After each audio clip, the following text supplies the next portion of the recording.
Day to day news Bharat में मैं साक्षी चौहान आपका स्वागत करती हूं। Day to day news Bharat आपसे वादा करता है कि पूरी निष्पक्षता के साथ पत्रकारिता करेंगे। हमारा कोई भी पत्रकार किसी से कोई उपहार या विज्ञापन स्वीकार नहीं करेगा और ना ही किसी को ब्लैकमेल करेगा। हम समाज के दबे कुचले लोगों की आवाज बनेंगे।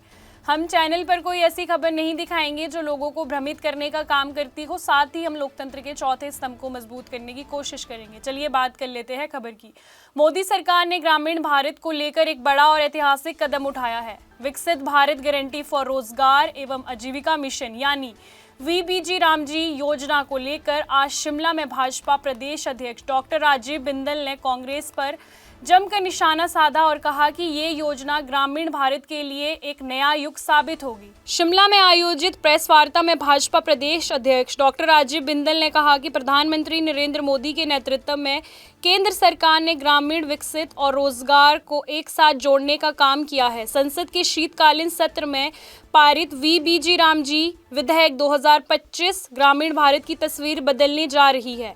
उन्होंने कहा कि ये योजना सिर्फ रोजगार देने तक सीमित नहीं है, बल्कि गांव के विकास से रोजगार को जोड़ने के लिए एक ठोस व्यवस्था है। मनरेगा से जहां औसतन 50 दिन का रोजगार मिलता था, वहीं वीबीजी रामजी की योजना में 125 दिन की कानूनी गारंटी दी गई है।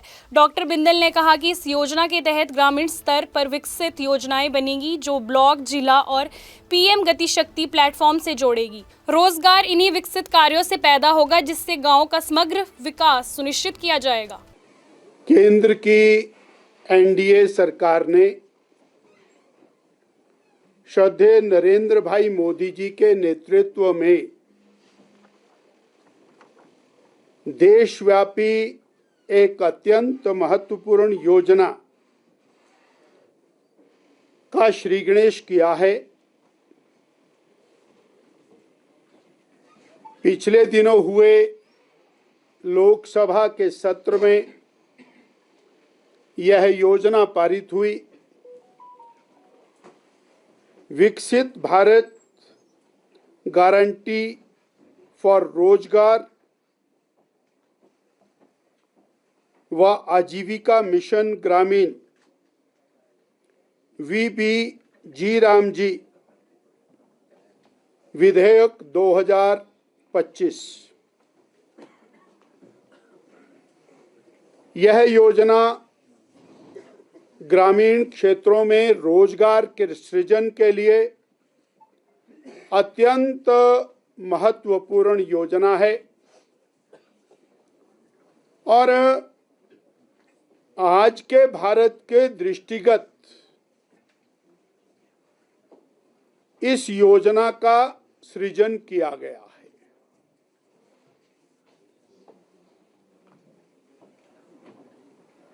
प्रतिपक्ष ने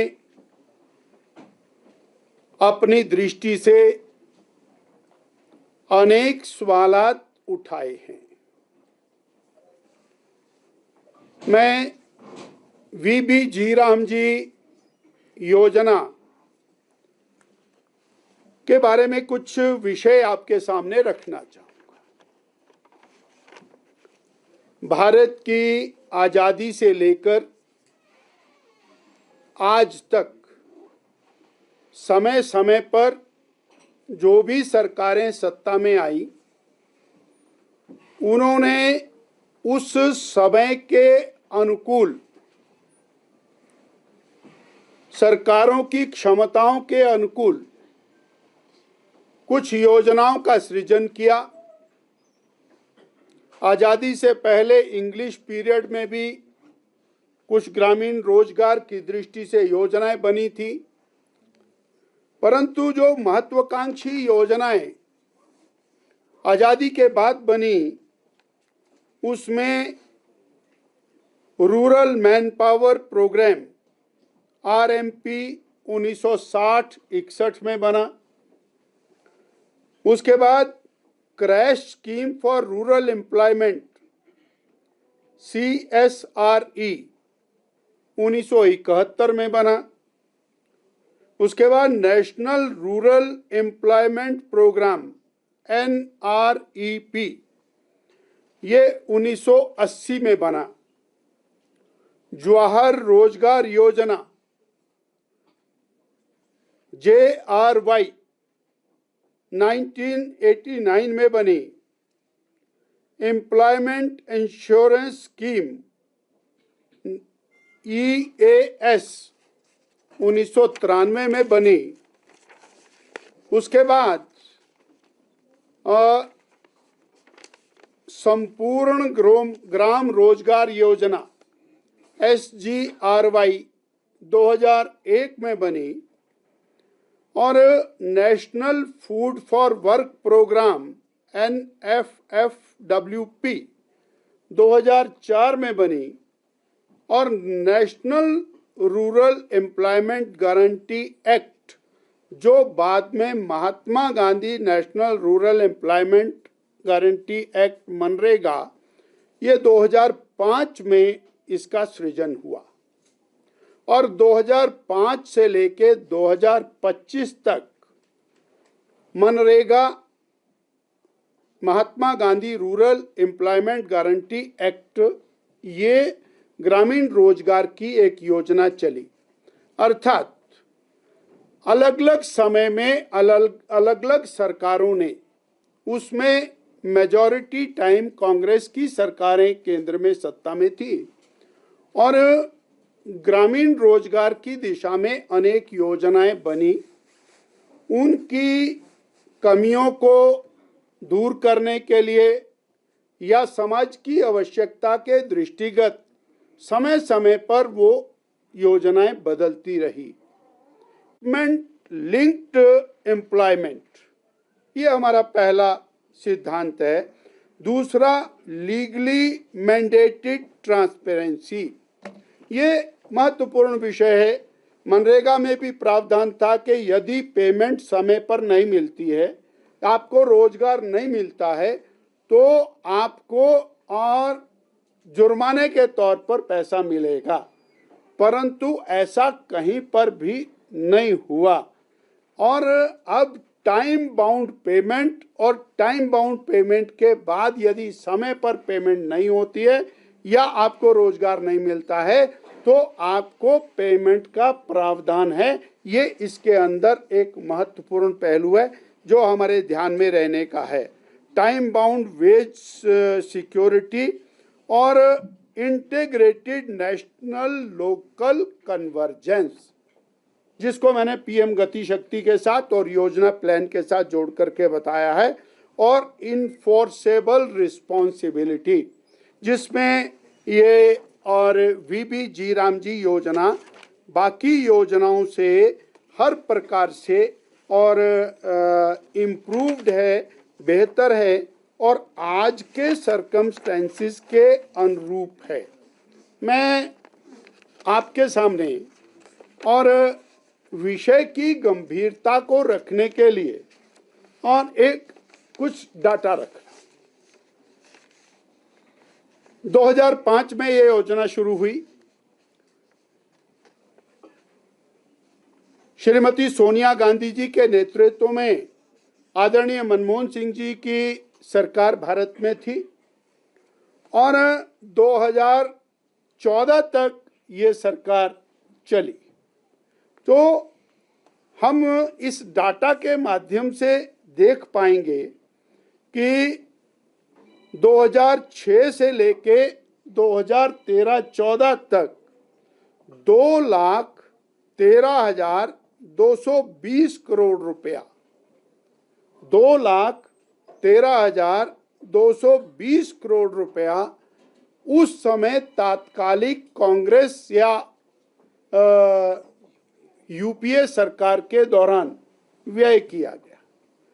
और मनरेगा के प्रति NDA की, मोदी जी की, BJP की गंभीरता मैं आपके सामने रख रहा हूं। 2014-15 से लेके 2025 तक 8,53,810 करोड़ रुपया, 8,53,810 करोड़ रुपया NDA मोदी जी BJP की सरकार ने मनरेगा पर खर्च किया। हमने 4 गुना व्यय उतने ही टाइम पीरियड में मनरेगा में रोजगार सृजन के लिए किया। ये गंभीरता है ग्रामीण रोजगार के प्रति, गांव के विकास के प्रति और गरीब के विकास के प्रति भारतीय जनता पार्टी की। और इसी अनुभव के आधार के ऊपर नई योजना का सृजन किया। एक आंकड़ा और इसमें महत्वपूर्ण है कि कुल सृजित दिवस यानी जो रोजगार सृजन हुआ वो मनमोहन सिंह जी की सरकार में 1660 लाख मैंडेज, 1660 लाख मैंडेज, और मोदी जी के सरकार में 3210 लाख मैंडेज, यानी दुगना पैसा, दुगना और रोजगार सृजन। और इतना ही नहीं, जो कार्य संपूर्ण हुए वो एनडीए में, यूपीए में 153 लाख काम पूर्ण हुए, 153 लाख। और बीजेपी एनडीए मोदी जी की सरकार में 862 लाख काम पूरे हुए, मोर देन 5 टाइम्स। ये और हमारी सरकार की गंभीरता है। मैं इसी में एक आंकड़ा हिमाचल का रखूंगा। मेरे पास पूरे देश के आंकड़े हैं, मैं सिर्फ हिमाचल का आंकड़ा आपके सामने रखूंगा। हिमाचल प्रदेश में तात्कालिक कांग्रेस रिजीम में यानी 2005 से लेके 14-15 तक, और जो मैंडेज सृजित हुए वो 16.52 लाख हुए, 16.52 लाख मैंडेज। और बीजेपी रिजीम में, मोदी रिजीम में 32.6 लाख मैंडेज। यानी मोदी जी के समय में हिमाचल प्रदेश में दुगने रोजगार का सृजन हुआ। मैं इस बात को और बड़े फख्र के साथ कह सकता हूं कि जो नई योजना का सृजन हुआ है वो देश के और हिमाचल प्रदेश के ग्रामीण रोजगार के लिए एक नया आयाम स्थापित करेगा। और इसमें जो धन का प्रावधान किया गया है वो प्रावधान भी 1,53,000 करोड़ रुपए का प्रावधान किया है 83,000 करोड़ रुपए की तुलना में। यानी ये मैंने आपके सामने और एक तुलनात्मक अध्ययन रखने का प्रयास किया है। ये केवल और केवल विकासोन्मुखी योजना है, ये विकास के दृष्टिगत बनाई गई योजना है, ये राजनीति के से प्रेरित होकर के बनाई गई योजना नहीं है। और हिमाचल प्रदेश को इस योजना को और हाथों हाथ उठा करके ग्रामीण विकास के लिए प्रयोग करना चाहिए। इतनी बात मुझे आपके सामने रखनी थी। कुल मिलाकर भाजपा का दावा है कि वीबीजी रामजी योजना ग्रामीण भारत को आत्मनिर्भर बनाने की दिशा में एक बड़ा कदम है। अब देखना होगा कि प्रदेश सरकार इस योजना को किस तरह से लागू करती है। शिमला से अनीश चौहान की रिपोर्ट। अभी के लिए फिलहाल इतना ही। देश दुनिया की तमाम खबरों के लिए day to day news Bharat को देखते रहे, साथ ही हमारे चैनल को लाइक, शेयर और सब्सक्राइब करना ना भूलें। नमस्कार।